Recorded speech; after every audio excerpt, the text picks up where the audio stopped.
सीतलाल की जय। कहा रानी ने आपको बुलाया है। तो वो व्यक्ति जाकर रानी के कक्ष में पहुंच गया और जैसे वो बैठ पाया तब तक पीछे से राजा का आगमन हो गया। परीक्षित जी, वो जो व्यक्ति जा रहा था उसको रानी के कक्ष में पहुंच गया और जैसे पता लगा कि राजा वापस आ गया, वो व्यक्ति डर गया, भयभीत हो गया। विचार किया राजा की रानी के कक्ष में मैं बैठा हूँ। ये सुखदेव जी का प्रश्न है पिताजी के लिए, मुझे जवाब देना है। अगर सही दिया तो मैं आपके साथ में चलूंगा। तो व्यक्ति अंदर बैठा है। जैसे उसको पता लगा वो भयभीत हो गया। विचार किया अगर राजा की दृष्टि पड़ गई तो मुझे फांसी हो जाएगी। इतना भयभीत हो गया। जाकर कक्ष से निकला और वहां पर छुप गया। जाकर कहां पर, जहां पर मल मूत्र का त्याग कर डर की वजह से। राजा जैसे रानी के कक्ष में पहुंचा तो रानी ने कहा महाराज आप तो अभी शिकार करने के लिए गए थे, जल्दी वापस आ गए।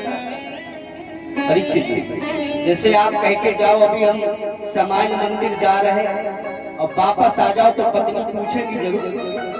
उसी प्रकार रानी ने कहा महाराज आप तो शिकार की कामना से गए, इतनी जल्दी वापस क्यों आ गए।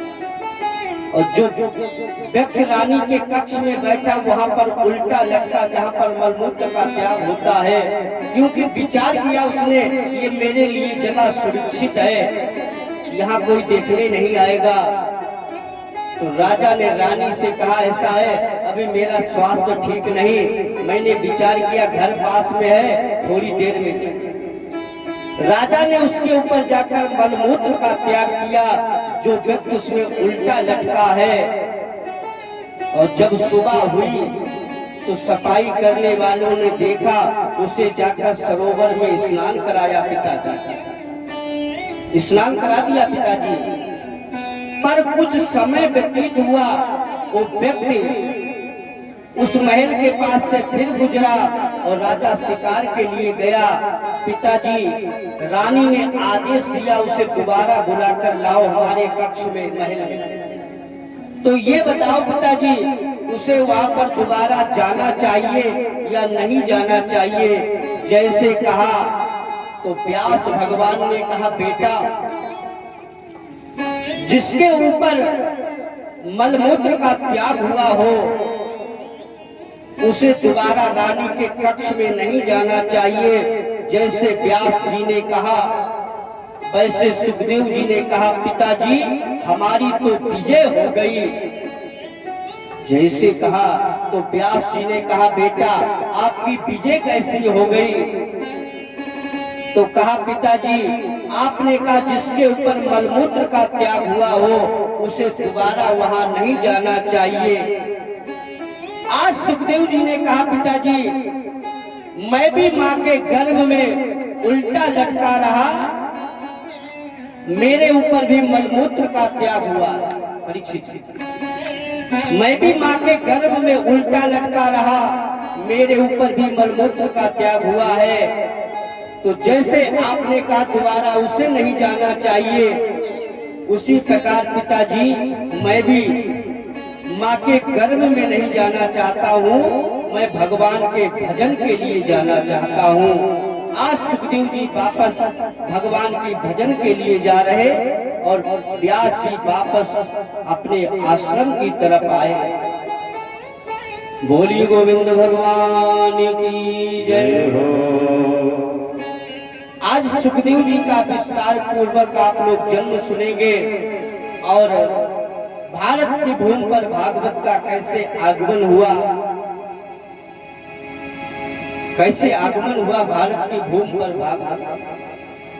सुखदेव जी भगवान के भजन के लिए गए, कहा पिताजी मुझे माँ के गर्भ में उल्टा नहीं लटकना है, मुझे भगवान की प्राप्ति करना है। बोलिए गोविंद भगवान की जय हो। भागवत महापुराण की जय। एक बार बाबा नारद भारत की भूमि पर भागवत का आगमन कैसे हुआ है, तो एक बार बाबा नारद जी अपनी बीड़ा को लेकर जा रहे और कहे क्या रहे, श्रीमन नारायण नारायण नारायण, श्रीमन नारायण नारायण, श्रीमन नारायण नारायण नारायण, श्रीमन नारायण नारायण नारायण, श्रीमन नारायण नारायण नारायण, श्रीमन नारायण नारायण नारायण, श्रीमन नारायण नारायण नारायण, श्रीमन नारायण नारायण नारायण, भजमन नारायण नारायण नारायण, भजमन नारायण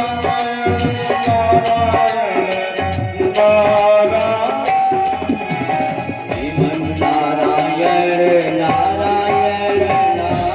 श्रीमन नारायण नारायण नारायण, श्रीमन नारायण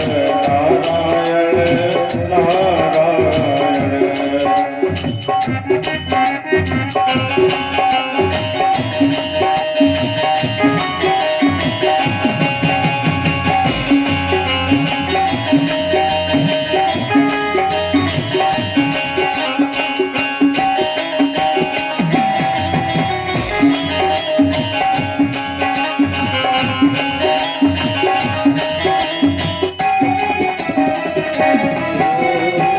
नारायण नाम लेत है,